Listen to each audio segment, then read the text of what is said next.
Padra ST depot દ્વારા નવા બસ રૂટોની શરૂઆત ધારાસભ્ય ચેતનસિંહ ઝાલાએ લીલી ઝંડી બતાવી। પાદરા એસટી ડેપો દ્વારા મુસાફરોની સુવિધામાં વધારો કરવા વધુ નવા બસ રૂટોની આજથી શરૂઆત કરવામાં આવી છે।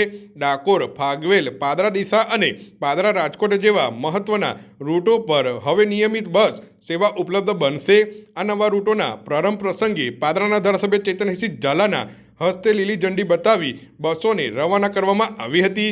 કાર્યક્રમ દરમિયાન વિધિવત પૂજા અર્ચના સાથે ઉદ્ઘાટન પણ કરવામાં આવ્યું હતું। નવી બસ સેવાઓ શરૂ થતાં હવે ડાકોર, ફાગવેલ, ડીસા અને રાજકોટ સહિત વચ્ચે આવતા ધાર્મિક અને મહત્વના સ્થળોએ જવા માટે મુસાફરોને વધુ સરળતા મળશે।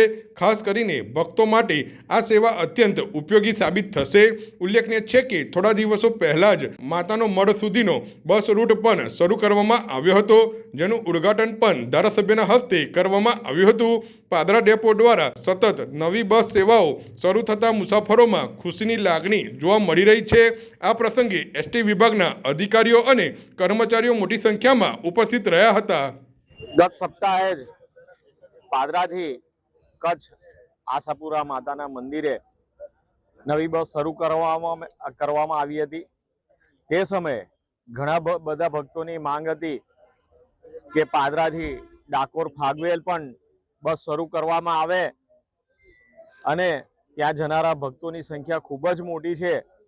તો આ તમામ ભક્તોની માંગણીને ધ્યાનમાં રાખીને આજ રોજ નવીન 3 બસ સેવા શરૂ કરવામાં આવેલી છે, જેમાં એક બસ એ પાદરા, ડાકોર, ફાગવેલ શરૂ કરવામાં આવેલી છે, જેથી કરીને તમામ ભક્તો એ ડાકોર, ફાગવેલ દર્શન માટે જઈ શકશે। અને એ સાથે જ પાદરા ડેપોને નવી 2 બસો ફાળવવામાં આવી છે, જે પાદરાથી ડીસા અને પાદરાથી રાજકોટ એ એક્સપ્રેસ રૂટ પર એ રોજિંદી ચાલશે અને જેથી કરીને પાદરા તાલુકાની જનતાને અવર જવર માટે તેમજ વિવિધ સ્થળોએ પોતાના ભક્તિના સ્થળે જવા માટે પણ ખૂબ જ સહુલિયત ઊભી થશે, જે આજે 3 બસોનું લોકાર્પણ કરવામાં આવ્યું છે।